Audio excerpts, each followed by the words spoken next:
Democrats. 2.5. Thank you, Doug.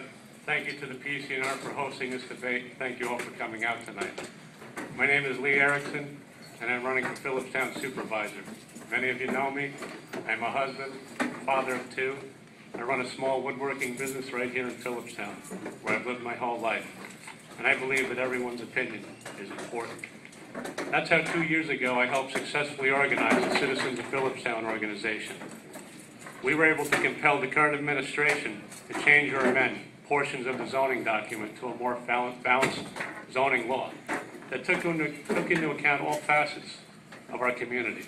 That's how I got into community activism. Unlike my opponent, I believe in bottom-up, not top-down, grassroots, over one-person rule. That's what our effort was, and that's why it was so effective. But the town should have never endangered property owners in the first place. It should never happen that a local government creates legislation that shuts down the very people who make a town viable.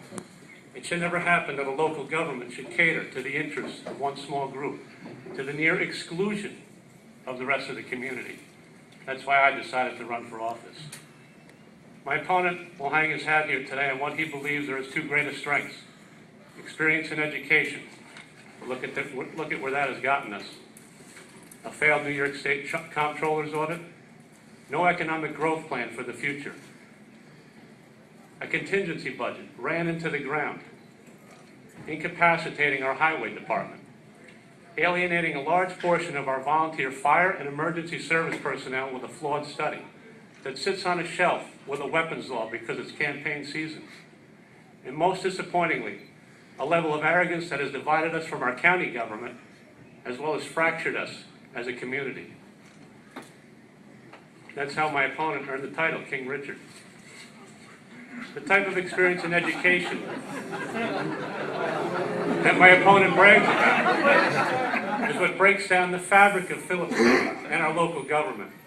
Join me to become part of the solution to restoring faith in local government by electing me Supervisor November 8th. Thank you.